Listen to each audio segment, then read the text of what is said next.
Si no lo compran ustedes, si no invierten ustedes, alguien más lo va a hacer. Entonces hay que aprovechar eso, en realidad. Entonces yo diría que los tiempos de crisis, honestamente, y en mi experiencia personal, son los mejores momentos si es que obviamente tienes una educación financiera, has analizado, analizas bien tus flujos, haces tus cálculos, ¿no? Como lo hemos visto aquí, que no es nada complicado, puedes tener esa oportunidad.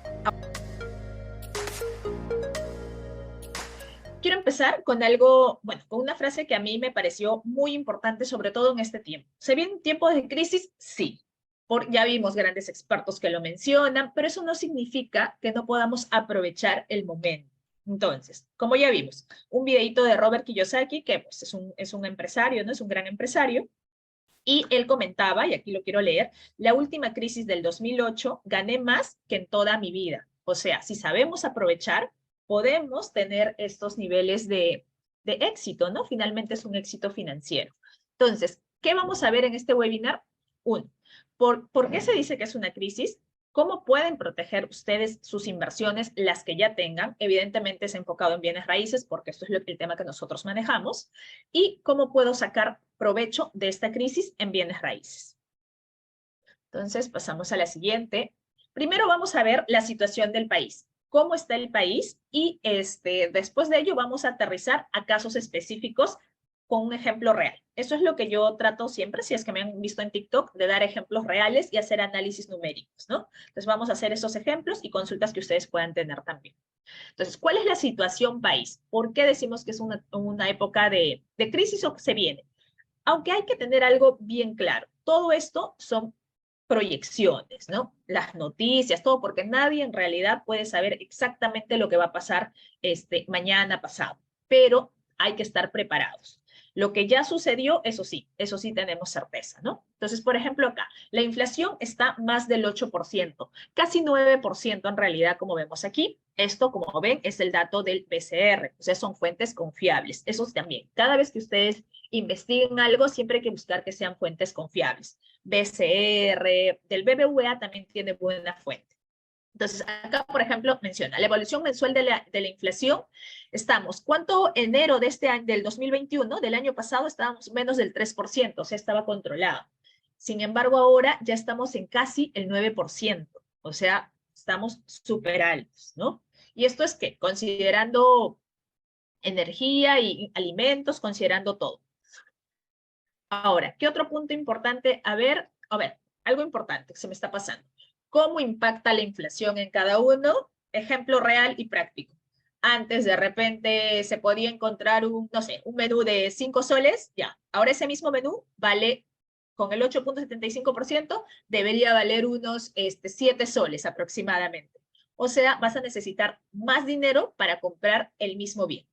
Eso es la explicación. Pero así en todo, no solo la comida, la ropa, la vivienda, el alquiler también, eso seguro lo habrán visto, los precios de los alquileres han subido, y eso es así porque bienes raíces sube en conjunto con la inflación, es lo normal.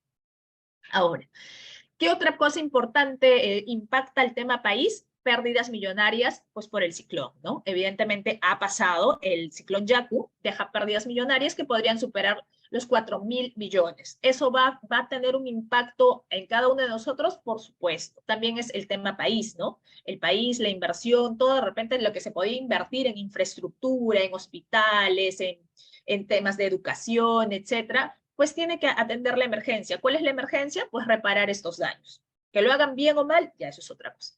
Ahora, crisis política, importante también. ¿Termina impactándonos? Sí, todo esto es macroeconomía. De ahí pasamos a lo mismo.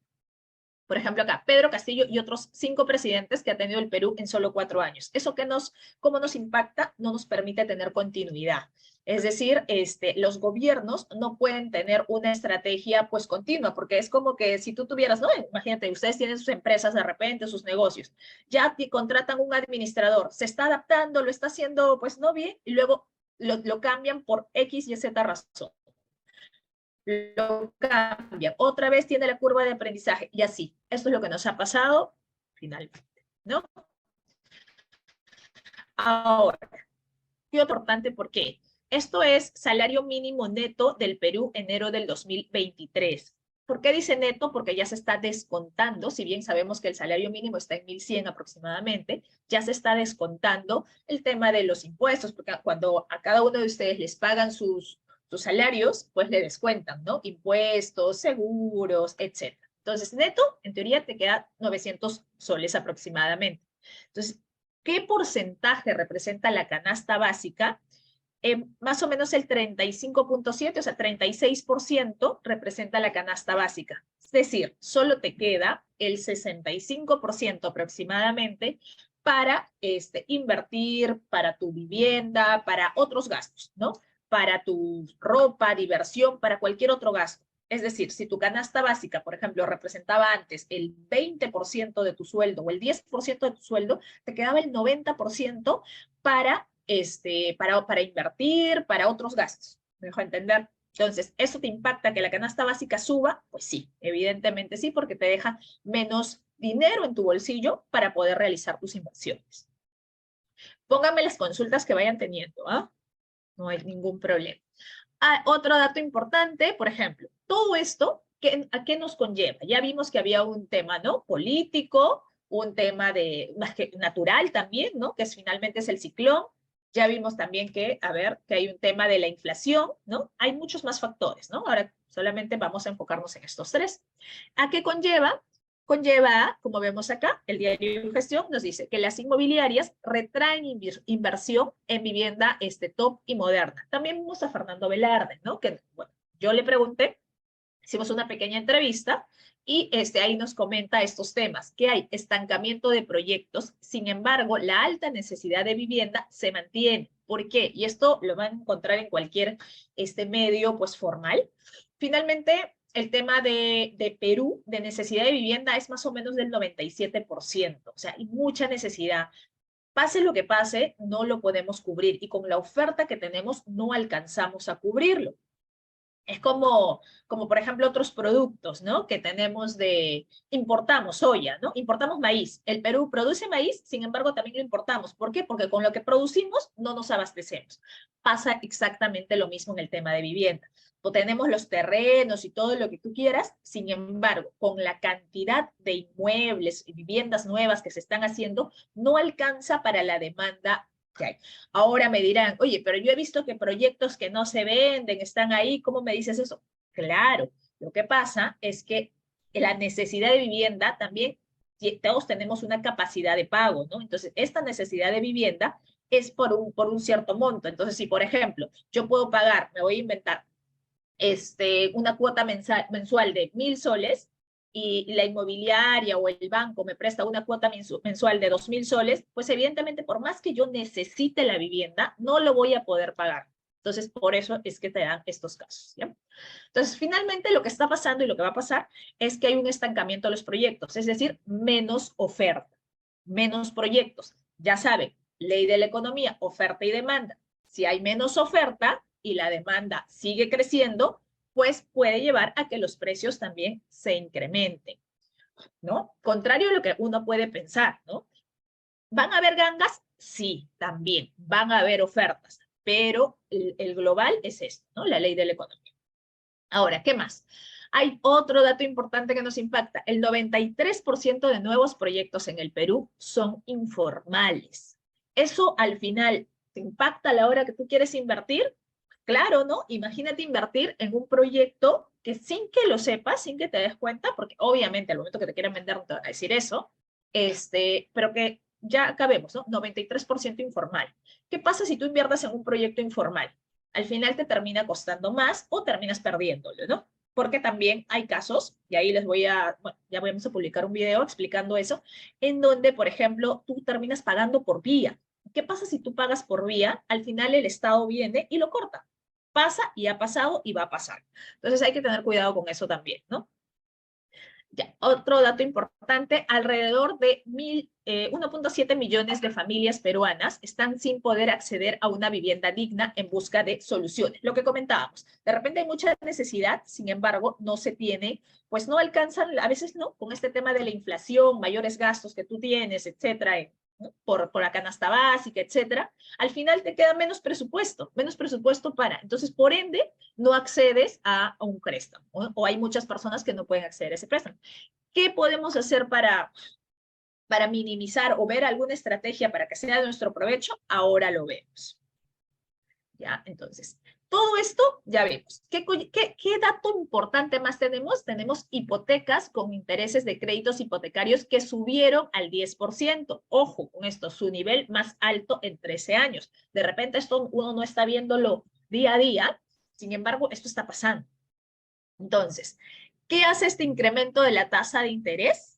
Pues finalmente puede impactar también en reducción de ventas. Ya vimos, hay mayor necesidad de vivienda, sin embargo, puede impactar en reducción de las ventas. ¿Por qué? Porque las personas evidentemente de repente ya no calificamos. De repente cuando la tasa era más baja, ¿no? Antes históricamente las tasas de créditos hipotecarios estaban en 6, 7%, llegaron, ¿verdad?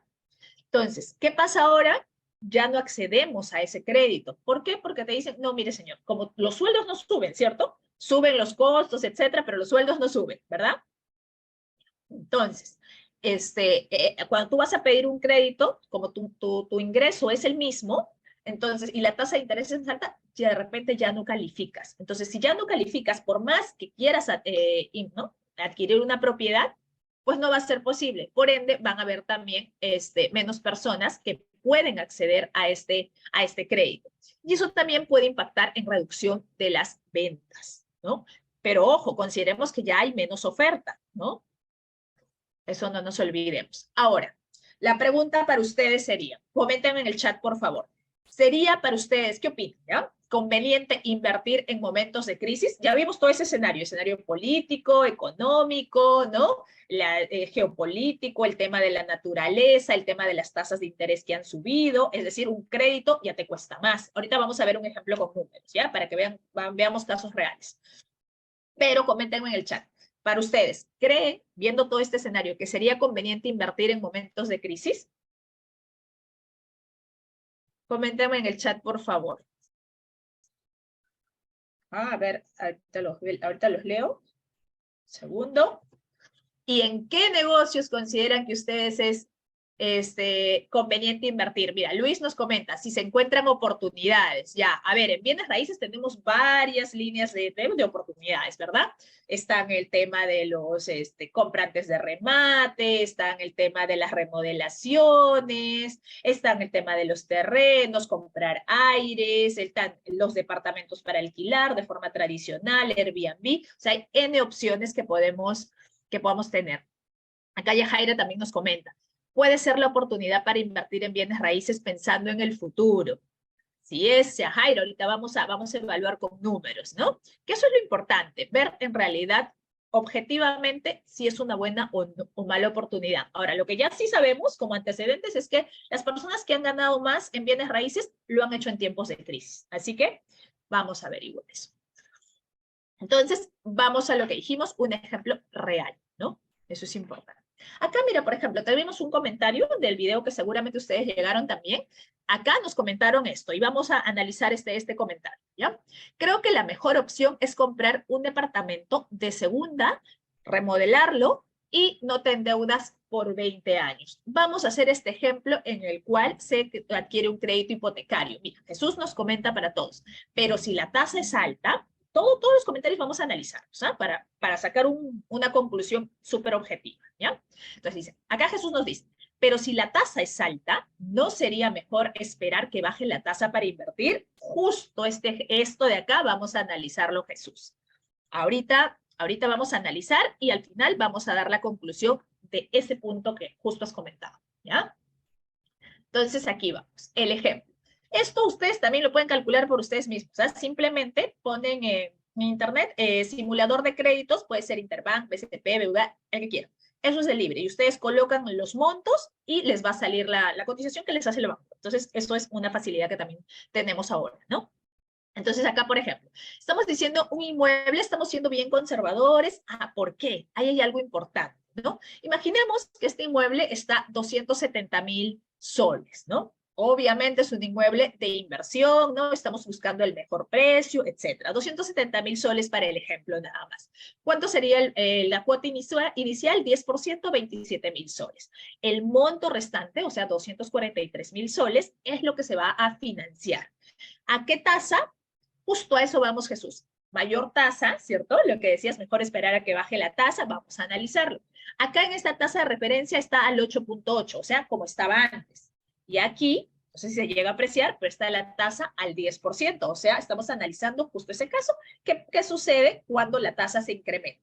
¿Qué nos puede suceder? A ver, entonces, a 20 años, ¿cuánto sale la cuota mensual? Con esta tasa de 8.8 sale 2.200 soles aproximadamente. ¿Eso qué significa? Para que esto de aquí sea rentable, ¿no? Tendríamos que tener en realidad un inquilino, porque si estamos hablando de un departamento ya construido, etcétera, tenemos que tener un inquilino que nos permita alquilarlo a un precio como mínimo igual, ¿ya? Porque también hay que pagar impuestos, etcétera. Entonces, los departamentos deberíamos alquilarlo como mínimo esto, porque sí hay que pagar, ¿no? Hay que pagar impuesto a la renta, etcétera. Ahorita leo tu comentario, Luis, no te preocupes. Y eso, sin embargo, ¿qué estrategia? Vimos también que hay menos oferta, ¿cierto? Sin embargo, también lo que va a pasar, la crisis nos afecta a todos al final, a nosotros como empresarios, a ustedes como inversionistas, ya sea que tengan experiencia, no a todos. Entonces, van a haber muchas empresas y personas naturales también que van a tener el tema de la necesidad de liquidez, necesidad de dinero en el momento. Entonces, ¿qué va a pasar ahí? Pues el inmueble de repente que tenía, ¿no? Que lo estaban poniendo a la venta a 270.000, al ver que tienen esa urgencia, y seguramente ustedes habrán visto, se vende por viaje, urgencia, por salud, etcétera. Pues, ¿qué va a pasar? Lo van a bajar. Entonces, ahí es donde se puede aprovechar oportunidades porque finalmente es un buen precio, es una gana. Hagamos esa evaluación, pero con una mayor tasa. Ojo, porque la tasa los bancos no lo van a bajar. Lo que sí nosotros podemos controlar es encontrar las oportunidades, tal cual nos comentó ahí Yajaira, me parece. Sí, tal cual nos comentó Yajaira. Entonces, vamos a encontrar esa oportunidad. Ejemplo real. Ya, este mismo departamento, vamos a decir, de 270.000 soles, lo hemos encontrado a 240.000 soles. Pero ojo, Jesús nos comentaba, pero ha subido la tasa. Ok, a una tasa del 10%, que es la tasa referencial que ahorita te dan los bancos, ¿no? 10%, igual a 20 años. Ojo con eso, ¿eh? La deuda es a 20 años. Entonces, la cuota nos saldría menos. ¿Por qué? Porque el valor del inmueble ha sido menor, porque hemos encontrado una oportunidad. ¿Y cuánto sería? A 2.065 soles, 2.000 soles. Entonces, quiere decir que en realidad un inquilino te podría pagar un precio de 2.000 soles por un departamento de 2, 3 habitaciones. Sí, ¿no? Ahora ya más o menos los precios están en ese rango, o de repente no, de repente en realidad están en 1.800, es lo máximo que nos pagan por ese departamento, y nosotros tenemos que compensar el pago. Entonces ahí tal vez no sea la mejor estrategia, ¿no? Tal vez sea mejor buscar otra oportunidad. Ahora, igual esto lo dejo para su evaluación, pero ya más o menos viene en el camino. Vamos a ver el caso ahora. Ojo con los 20 años, ¿ah? Porque los departamentos y los créditos hipotecarios suelen ser así a 20 años. Vamos a ver este otro comentario. Voy a ver antes el comentario de Luis para poder analizar bien, ¿ya? Si el negocio, Luis nos dice, si el negocio es departamentos para renta tradicional, también habría que analizar cómo está incrementando la mora en los inquilinos. Excelente, Luis. Sí, así es. Hay que ver eso también. Sin embargo, les doy unos datos, porque en la empresa obviamente tenemos todo tipo de proyectos. Les doy un dato para prevenir eso. ¿Qué es lo que seguramente ustedes también han estado viendo? El tema de las moras, obviamente, todo negocio tiene riesgo. Eso es innegable. Entonces, pero lo que sí podemos hacer es minimizar riesgos. ¿Cómo minimizamos riesgos en el tema de la mora de los inquilinos? Pues tenemos que pedir que tenga sustentos de ingreso, ya sea por planilla, ¿no? Que te envíen las 3 últimas boletas, o por recibos por honorarios. Cuando es recibos por honorarios, lo recomendable es pedir 6 últimos recibos por honorarios. ¿Y cuánto debería ser como que para que tú te sientas garantizado? Por ejemplo, si tu inmueble lo quieres alquilar, solo por ejemplo práctico, a 1.000 soles debería sus ingresos para vivienda, o sea, un 35% de sus ingresos debería ser superior al menos en un 30%. Es decir, los montos destinados a vivienda de ese inquilino que tú quieres tener deberían ser por lo menos 1.300 soles, si es que lo estás alquilando a 1.000 soles. ¿Por qué? Porque de esa manera te aseguras un poco que no vaya a tener ese riesgo. Es decir, la persona debería estar ganando pues unos 4.000, 5.000 soles aproximadamente. Entonces, de esa manera previenes un poco eso. Ojo, también filtrarlo, que no está en Infocorp. Ahora hay facilidades para filtrar, ¿no? Porque si no, ya sabemos que de repente hay una historia ahí, ¿no? Y que nosotros como propietarios queremos minimizar ese riesgo. ¿Ya? Entonces, ahora vamos a ver el otro comentario. Mira, María Isabel, también en el video que ya seguramente ustedes vieron y por eso ustedes llegaron, nos dice, el gobierno da bono, ojo, importante, para estos tipos de viviendas, que no conviene a muchos endeudarse por 20 años para 60 metros cuadrados. Dice, una deuda para un departamento pequeñito de 60 metros cuadrados de 20 años, sería conveniente, es lo que nos dice María, ¿no? Que no va a levantar más pisos, no sale. O sea, María nos está diciendo, no nos sale a cuenta que un departamento que solo tenga esa partecita del departamento y no tenga los aires para construir. Ok, vamos a analizar con un ejemplo real también el tema de terreno, ¿no? Porque el terreno nos da para el piso y los aires, ¿cierto? Primer piso y los aires. Este es un ejemplo real, estamos usando un ejemplo de nuestro proyecto porque es lo que tenemos a la mano, ¿no? Y bueno, acá también les quiero ayudar con esto. Quiero compartir esto, por ejemplo, esta imagen que ustedes ven acá, es porque hablábamos de propiedades formales, ¿cierto? Porque no estamos en estos tiempos de crisis, sobre todo, no estamos para correr riesgos de informalidad. Entonces, ahí les voy a comentar. Acá, voy a ver el comentario de Wilde para incluirlo en el análisis que estamos haciendo, se los voy a leer. Wilde nos dice, buenos días. Para crear una inmobiliaria es necesario desde la minuta constitución de empresa partir con un buen capital. Wilde, dejamos en stand-by un ratito tu pregunta, terminamos con el ejemplo y te contesto eso, no te preocupes. Ya, entonces, acá, por ejemplo, nosotros como inversionistas que estamos invirtiendo en un terreno, por ejemplo, que decimos, ¿no? ¿Qué es formal? Ya, ahí sí se les voy a hacer bien claro. Un lote de terreno formal, la única manera es que tenga título de propiedad independizado con habilitación urbana. En la norma peruana no existe otra forma que sea formal. Cualquier otra forma, acciones y derechos, terreno rústico, que te lo marco con tiza y tú ya ves cómo te lo titulas, cualquier otra forma es informal, ¿ya? Entonces, eso hay que tenerlo claro. Nos digan lo que nos digan. Acciones y derechos, si bien se inscriben en registros públicos y te dicen, no, tú eres propietario del 0.01% de esto, por más que tú tengas eso inscrito en registros públicos, sigue siendo informal. ¿Por qué? Porque no te va a dar acceso ni a servicios básicos, ni a título de propiedad independizado para que tú puedas gestionar tu licencia de construcción, etcétera, o hipotecarlo, ¿no? Porque si bien en teoría es hipotecable, pero a ver que el banco te acepte un 0.01%, es mucho más complicado. Entonces, curarse en salud. Temas de formalidad y cómo ustedes lo revisan, esto es importante, ¿ya? Ustedes le tienen que pedir a quien estén adquiriendo o a quien decidan, ¿no? Si es una persona natural, directo, el número de partida, lo ponen en registros públicos, ahora ya es gratuito, pueden buscar en SUNAR y les va a salir. Si es que tiene número de partida inscrito en registros públicos y ahí también te va a salir que no tiene cargas, gravámenes, etcétera, pues ok, ¿no? Va.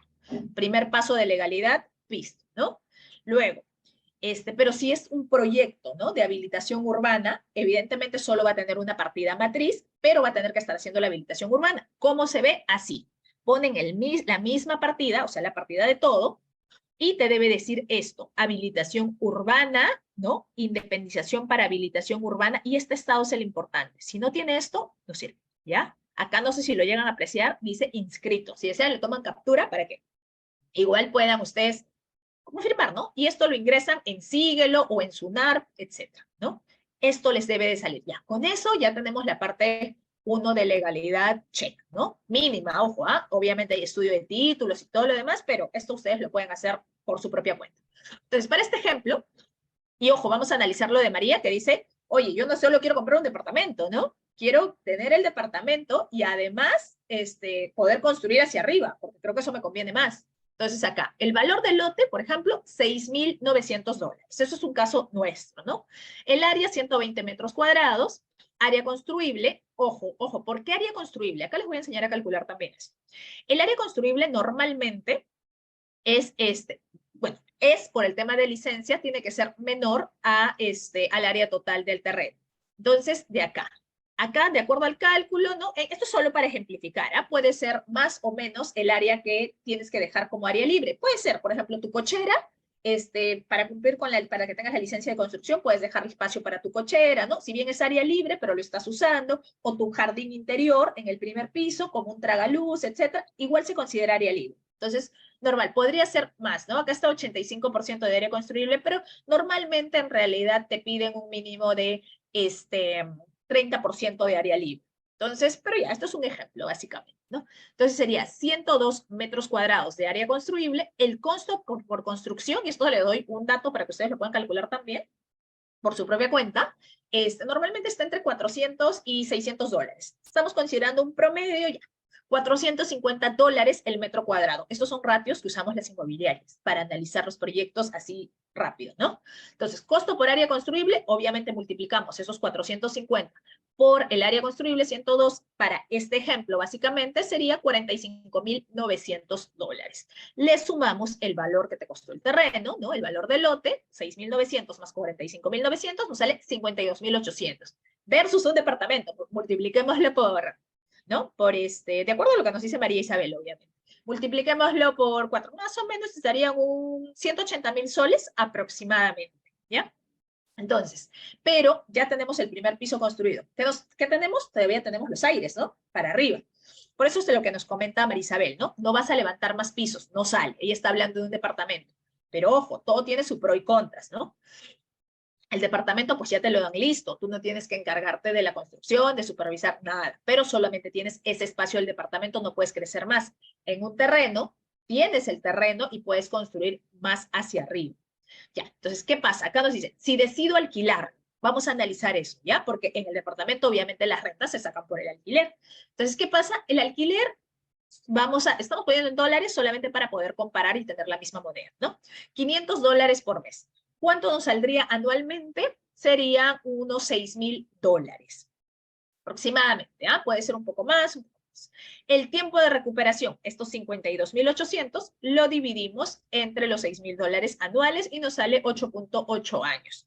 Ahora, ¿por qué no estamos considerando el tema de los impuestos, etcétera? Porque también hay una estrategia. Tú puedes negociar con los inquilinos y decirle, por ejemplo, que el impuesto a la renta lo tienen que pagar ellos, que es el 5%. Entonces ya no está dentro de tus costos. O sea, tú puedes hacer que esto sea neto, dependiendo de cómo negocies con tus inquilinos. Ahora, si lo alquilas por Airbnb, pues te va a salir mucho mayor el ingreso, ¿no? Entonces, esto es un promedio nada más.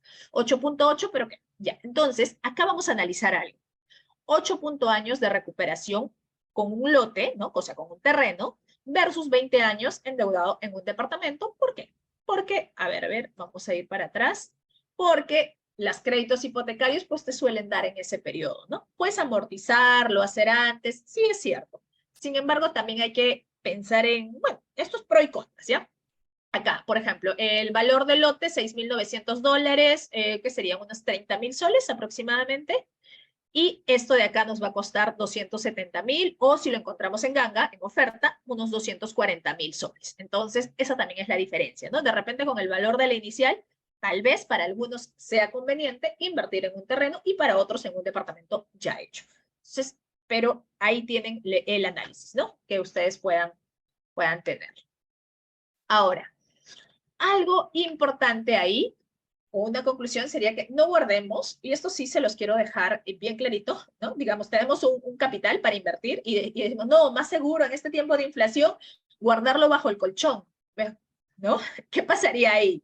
Es mucho más riesgoso, ¿no? Uno, si tú me dices, no, yo prefiero guardarlo en el colchón, mejor ponlo en un banco, que ya te va a dar menos que la inflación, o sea, vas a estar perdiendo, y así es, cualquier utilidad que tú puedas tener que sea menos que el valor de la inflación, que ya vimos que es casi el 9%, entonces, si te dan al 5, al 6, al 7, al 8% de utilidad, pues estás perdiendo. ¿Por qué? Porque tu capacidad adquisitiva disminuye. Entonces, pero si tú me dices, oye, no, prefiero guardarlo bajo el colchón, no. ¿Por qué? Porque ahí estás peor, estás perdiendo toda la inflación, pues estás ganando cero, ¿no? Ni siquiera ganando, estás perdiendo la inflación. Y si tú pones en un banco ya que te da un 2, 3, 4%, ya mejor ponlo ahí, ¿no? Eso es una. Entonces, pero lo ideal pues es tomar acción. Pónganme si tienen consultas de estos de acá o alguna consulta puntual que puedan tener para poder ayudarlos o alguna casuística que tienen, porque esa es la idea. Ahorita voy a contestar a Wilde, que mientras ustedes van pensando, van colocando sus consultas, voy a contestar a Wilde. Nos dice, ¿no? Para crear una inmobiliaria es necesario desde la minuta, o sea, constitución de la empresa, partir con un buen capital, no necesariamente, Wilde, porque, o sea, te comento como regla empresarial, ¿ya? Regla empresarial no es, tú puedes crear una empresa, sea el rubro que sea, zapatería, inmobiliaria, lo que fuera, con 1.000 soles de capital o menos, ¿ya? Eso se llama capital social de la empresa. Sin embargo, ya eso es a nivel formal, a nivel SUNAT, a nivel, ¿no? Legal, a nivel registros públicos, etcétera. Pero ya en la práctica, veamos, ¿no? Digamos, una empresa inmobiliaria sobre todo, ¿no? Depende de lo que te quieres dedicar también, ¿ya? Pero imaginemos que tú quieres hacer un proyecto de construcción. Entonces, y necesitas personas que confíen en tus proyectos. Entonces, tú confiarías más en una empresa que tiene un capital social considerable versus un capital social de solo 1.000 soles. Pues ahí también ahí ya la respuesta la tienes que tener tú, ¿no? Esas preguntas, la respuesta la vas a tener tú personalmente, ¿no? Entonces, a eso también hay que ver. La ley te dice que puedes crear con un capital mínimo lo que tú quieras. Sin embargo, si es conveniente y comercialmente conveniente, sí o no, ya es tu análisis. Yo te recomendaría que también dependiendo de lo que quieras hacer, porque puedes crear una inmobiliaria comercializadora, ¿no? Que básicamente se dedica a comercializar proyectos, a vender proyectos. Entonces ahí de repente la figura puede ser distinta. Acá. Luis nos comenta y vamos a analizar porque ya casi vamos cerrando. Sí, actualmente, dice Luis, tengo un crédito hipotecario con un año ya, ya, es una condicional. Si actualmente tengo un crédito hipotecario con un año ya pagado, o sea, ya ha ido avanzando, ¿cuál es la perspectiva para renegociar o qué otro banco compre la deuda? Su TCA es del 9%, se puede esperar mejorar la tasa. Mira, ya pagaste, te comento Luis, cuando tú pagas, y esto es una regla que también se lo pueden llevar, ¿ya? Cuando hay un crédito, cualquier crédito, sea personal, hipotecario, en el primer 40% del tiempo es donde pagas la mayor cantidad de intereses. ¿Por qué? Por el tipo de créditos que funciona en nuestro país. Entonces, es donde pagas la mayor cantidad de intereses y aportas al capital, amortizas al capital lo mínimo. Pero la pregunta de Luis es, ¿qué quieren negociar una mejor tasa? Mira, ahora la tasa de referencia ha subido. Entonces, no te diría que es imposible, pero sí se reducen las probabilidades versus antes. ¿Por qué? Porque antes la tasa de referencia de los bancos, ¿cuánto era? 6, 7%. Entonces, si ha subido la tasa de referencia, significa que el banco establece eso como base. La tasa de referencia ahorita está en 10, 12%. Entonces, puede ser que por ahí lo consigas por tu caso particular, ¿ah? Por tu historial, porque eres un buen pagador, porque de repente tu capacidad adquisitiva ha mejorado, porque tienes más negocios, imagínate, y es algo que les puede servir. Vamos a usar este ejemplo. Cuando ustedes, por ejemplo, tienen una propiedad y lo alquilan, digamos, ¿no? Siendo sinceros aquí en el país, se puede alquilar así por lo bajo, entre comillas, ¿no? Sin declarar a SUNAT, etcétera. No, no, creo que no les convendría, no sería lo más recomendable. ¿Por qué? Porque ya les comenté que pueden trasladar el tema de los impuestos, dependiendo cómo lo negocien, al inquilino. Entonces ustedes igual reciben neto. Y solo somos nosotros así, ¿eh? Entonces reciben neto. Y al declarar estos impuestos y legalicen el contrato, eso sí, legalicen firmas, nada más, eso cuesta 20, 30 soles, o sea, no más. Esa legalización de firmas, entonces con eso ustedes a su contador, ¿no? Le llevan y eso para cuando ustedes quieren adquirir préstamos, incluso hipotecarios, se convierte en un ingreso, o sea, en un flujo. Todos los meses, fuera de su sueldo, de sus ingresos, ustedes ya reciben unos, digamos que están alquilando en 2.000 soles un departamento, ¿no? Entonces, 2.000 soles mensuales parte de su flujo. Si sus ingresos eran 4.000 soles, ahorita sus ingresos, el banco, cuando les quiera hacer un préstamo, les va a considerar que son 6.000 soles. Si tienen dos, y así, van acumulando, ¿no? 8.000, 10.000, etc. Entonces van acumulando. Eso es sustentable. Entonces, por eso sí es bueno también estar en la formalidad, en este caso y en todos en general, ¿no? Pero es súper bueno en realidad. Entonces, ¿qué significa? Como tienes mayor capacidad adquisitiva, para el banco es más probable que también te pueda dar una mejor tasa, un mejor préstamo. Entonces, Por ahí también hay esa ventaja, ¿no? Wilde nos pregunta, teniendo un terreno, el banco me podrá dar el 100% del valor de la construcción préstamo. No, Wilde, te comento cómo se estila. Se estila que si tú tienes un terreno, imagínate valorizado en 1.000.000 de soles, ¿ya? Porque lo compraste hace tiempo, te costó de repente a 500.000, 400.000, o sea, ustedes saben cómo va creciendo el incremento de la plusvalía en el valor de los terrenos. Mira, dato, y esto es del diario Gestión, en Pucallpa, que nosotros tenemos los proyectos también en San Martín, pero en Pucallpa sobre todo, por ejemplo, se incrementó, y esto es del diario Gestión, en 2 años se incrementó más del 300%, ¿ya? Entonces, eso es importante. Pero ya, suponiendo que tu terreno vale 1.000.000, ¿ya? Este 1.000.000, ¿el banco cuánto te suele prestar? Te suele prestar hasta el 60% del valor de tu terreno, de la tasación, ojo, eso es importante. Una cosa también es tasación comercial y otra cosa es la tasación que hace el banco. El banco, si por ejemplo una tasación comercial, que es a nivel comercial, ¿a cuánto se vendería? Te sale en 1.000.000, probablemente el banco te va a tasar a 800.000, así. Suele ser 20% menos que el valor comercial. Entonces el banco te va a decir, ya, tu valor de tu terreno en tasación está 800.000 soles. Solo te voy a prestar el 60% de ese valor de tasación. Ahorita vamos a calcularlo para que puedan ustedes tenerlo con números de acuerdo al ejemplo, ¿ya? A ver, vamos a usar la calculadora. Entonces es 800.000 en nuestro ejemplo por 0.6. O sea, te podría prestar 480.000. Eso es lo normal. Ahora, tú puedes de repente negociarlo de una mejor manera, que en lugar de que sea el 60%, te presten el 80%. Puede ser también. Todo es negociación, ¿no? Todas las habilidades de negociación, pero esto es lo que se estila. Entonces ya, vamos al siguiente para que ustedes se lleven esto y ya vamos cerrando si es que no tienen consultas. Y si es que la tienen, pues aquí les estamos para ayudarlos, ¿no? Ahora, algo importante que ustedes se pueden llevar también es, quien busca, encuentra grandes oportunidades. Como nos decía Yajaira, buscar las oportunidades, ¿no? Quien busca, encuentra las grandes oportunidades. ¿Este es el momento? Sí, yo les diría que sí. ¿Por qué? Porque nosotros en realidad, y bueno, ya bien, los grandes empresarios también, encontramos las mejores oportunidades en los momentos de crisis, porque van a haber personas con mucha emergencia. Entonces, si no lo compran ustedes, si no invierten ustedes, alguien más lo va a hacer. Entonces, hay que aprovechar eso, en realidad.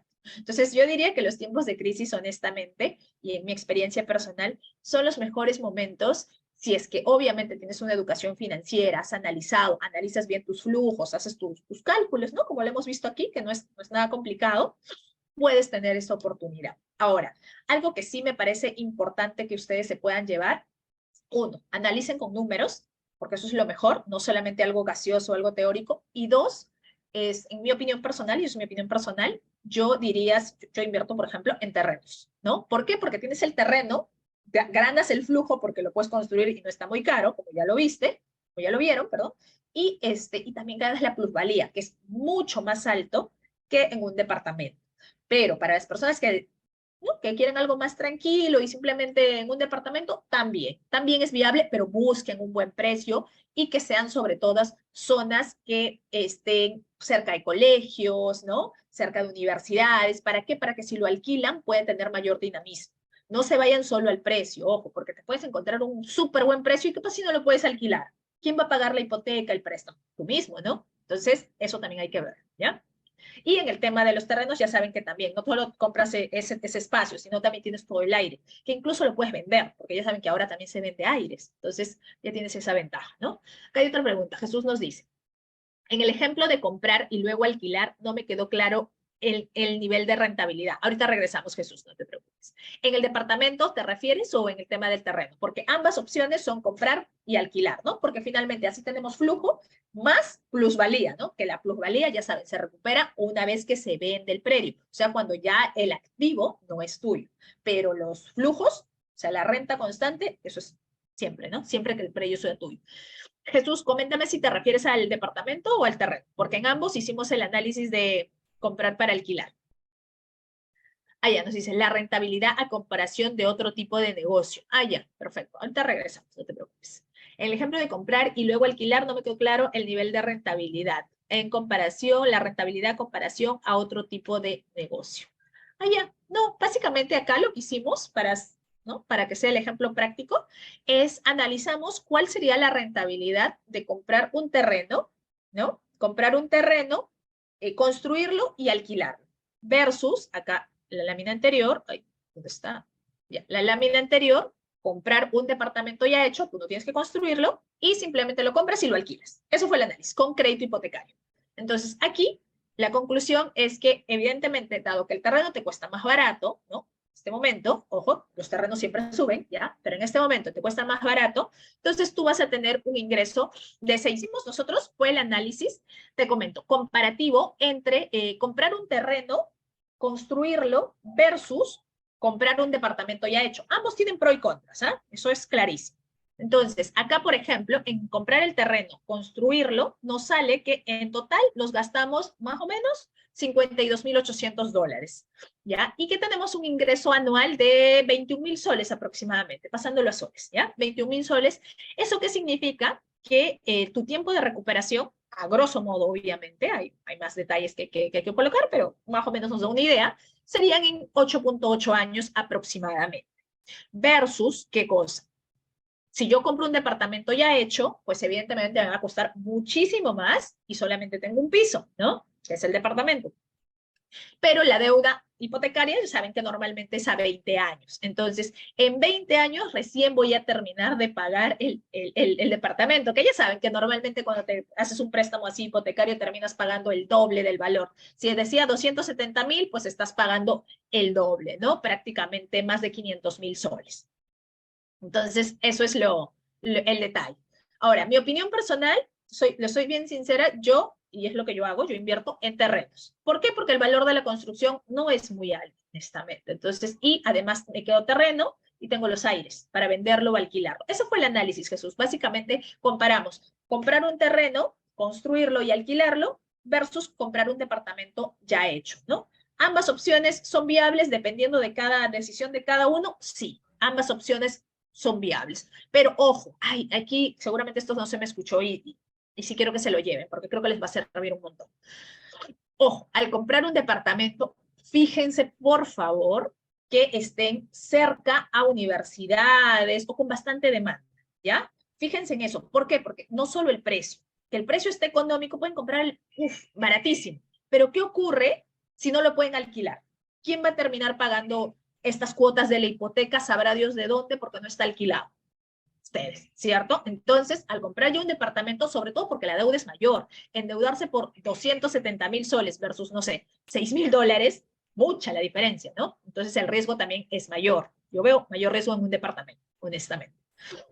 Entonces, al endeudar, y peor, si te lo van a entregar de acá 2, 3 años, en ese periodo de 2, 3 años que tú no le vas a poder alquilar, sacar el flujo, pues ¿qué va a pasar? Vas a tener que cubrir tú la deuda. Entonces, todo esto debe salir de tu bolsillo.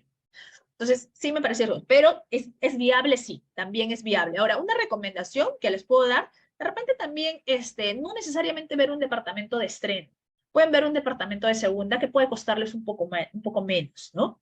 Entonces, también su nivel de endeudamiento va a ser menor y pueden sacarle provecho haciendo unas pequeñas remodelaciones, etcétera, que no es muy costoso.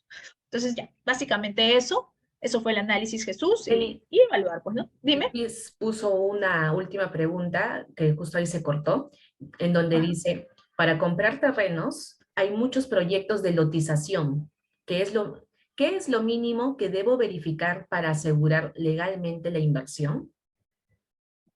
Listo, Luis, excelente pregunta. Ya, repasando un poquito para el tema de terrenos, para que ustedes se vayan con los conceptos bien claros, que ese es el objetivo. Cualquier cosa que no sea habilitación urbana en temas de lotes de terreno es informal, ¿ya? Así, tajantemente. Acciones y derechos, lotizaciones, que ya vimos en la noticia, que están, mira, igual se los quiero mostrar para que vean el nivel que estamos en el país. Y sí, muy buena pregunta, Luis, porque eso es lo que tenemos que tener cuidado para no terminar en estafas. 93% de los nuevos terrenos en el Perú son informales. O sea, que te vas a topar con proyectos informales a cada rato, sí. Entonces, ahora, ¿qué debemos validar? Aquí va. Y justo, mira, esto de acá nos va a ayudar, ¿ya? Entonces, ya vimos todo. O sea, ustedes se cierran. Quiero habilitación urbana inscrita en registros públicos. Punto. Eso es. ¿Cómo lo validas mínimamente? obviamente le pides el número de partida. Yo les recomendaría que ustedes mismos le pidan el número de partida y ustedes mismos lo validan porque lo pueden hacer por internet, ¿ya? Porque tranquilamente podrían hasta maquillar la información, ¿no? Entonces, mejor ustedes. ¿Cómo lo hacen? Vamos a grabar un pequeño videito en TikTok, ¿ya? Con un tutorial de cómo pueden revisar por ellos mismos colocando el número de partida, Maricielo. Creo que eso les va a servir. Ya. Entonces, con este número de partida, por poner el ejemplo de nuestro caso, ¿no? Para que se pueda ver, piden el número de partida, Luis, y te debe salir así. Así te debe salir la imagen. Esto, por ejemplo, es de Síguelo, ¿ya? De Síguelo de Sunar. Ahora, en Sunar directamente también lo pueden poner, pero te tiene que salir esto de acá, este texto de acá, que dice Independización para Habilitación Urbana, Estado inscrito. ¿Eso qué significa? Que imagínate que es un proyecto, ¿no? Como en el caso nuestro, es de 270 lotes, o sea, es grande, pero cada lotecito de 120, 200, 400 metros cuadrados, cada uno tiene su propio número de partida. Esta es la partida matriz. La partida matriz, ojo, no es suficiente. La partida matriz lo único que significa es que todo el proyecto tiene una partida. Nada más, ¿ya? Lo que sí te sirve para ya saber que es un proyecto de habilitación urbana, ojo, lotización no, ahí sí, Luis, lotización, de repente es el término coloquial que usamos, pero lotización solamente es una partecita de la habilitación urbana. Si es que solamente tiene lotización, pues estamos perdidos, ¿no? Es informal, de todas maneras, ¿ya? Entonces, cada uno va a salir, cada lote, la manzana, bueno, lote 1, por ejemplo, va a salir con su propio número de partida. Y te va a salir así, ¿no? Y tiene que decir así, estado, como ves acá, inscrito. Eso es lo mínimo. Obviamente también tienes que evaluar la empresa, ¿no? También hay en Indecopy, puedes revisar a la empresa directamente con su número de RUC. Yo pediría de todas maneras número de RUC, ficha RUC ¿no? Ficha RUC actualizada. Algo importantísimo, representantes legales que te den la vigencia de poder actualizada. ¿Por qué? Porque ellos son los únicos autorizados, si es que te están haciendo una venta, en firmar. Porque ¿qué pasa si ya se sacaron por ahí de internet un número de partida, qué sé yo, y te dicen, no, sí, yo soy el dueño, y tú no validaste que, o yo soy el representante legal de la empresa, y no validaste que efectivamente sea el representante legal de la empresa? Pues le compras a Pepito cuando el dueño es Juanito, ¿me entiendes? Entonces, al final terminas pagándole a un estafador, que también es una forma de estafa. Entonces, no. Partida, inscrita y en notaría, ¿no? Hagamos siempre las cosas en notaría porque esto se puede hacer. Pero es esto. Con esto ya te blindas de casi todo, ¿no? Si tú me dices en un solo paso, ¿qué puedo hacer? Busca esto. Número de partida, independización para habilitación urbana y que estén inscritos. Con eso ya estás mucho más seguro. Evidentemente los otros pasos también hay que hacerlo, ¿no? Reputación de la empresa, ¿no? Ver que no tengan denuncias de estafas y estas cosas, porque sí, pues, ¿no? Porque el terreno finalmente es tierra, ¿no? O sea, capaz de cualquier cosa, es tu terreno. Puedes, aunque sea ahí, poner tus estacas, no importa, es un terreno, ¿no? Eso es lo bueno. En departamentos sin mucho más cuidado. Estás comprando aire. ¿Qué pasa si no construyen, no sé, tú estás comprando el tercer piso, no construyen el primero ni el segundo piso? ¿Qué haces con ese aire del tercer piso? Nada, ¿verdad? Un terreno ya, al fin y al cabo es terreno, ¿no? Lo puedes tocar, lo puedes hacer tú mismo si quieres, pero obviamente no es la idea, ¿no? La idea es comprar todo, con todo, servicios básicos y absolutamente todo, ¿no? Que es la única forma de que sea formal. Bueno, espero haber contestado sus preguntas y creo que ya estaríamos cerrando, a menos que haya alguna consulta más. Muchas gracias, Luis. Gracias por tus palabras también. Y bueno, cerramos con estas frasecitas y coméntenme si de repente quieren algún otro tema para el siguiente webinar, que igual va a ser gratuito, para tomarlo en cuenta y ver, ¿no? Y ver en qué les podemos ayudar en la siguiente. Ya. Bueno, les dejo con esta frase que dice, invierte en lo que sea más caro mañana. No compres lo barato hoy, sino lo que va a ser más caro mañana, porque eso es lo que te va a generar rentabilidad, ¿no? Entonces, listo, chicos, ahí los dejo. Y Maricielo nos está comentando que si aún no están en nuestro grupo de inversionistas, ahí tienen el enlace directo para nuestro grupo privado de inversionistas. Cuando sacamos oportunidad de inversión, los primeros que tienen acceso son nuestros ya inversionistas, así trabajamos nosotros, les damos esa prioridad, sus referidos, y de ahí entra nuestro grupo privado de inversionistas. Muchos de nuestros proyectos se cierran con nuestros ya inversionistas y con nuestro club. Muy pocos sacamos a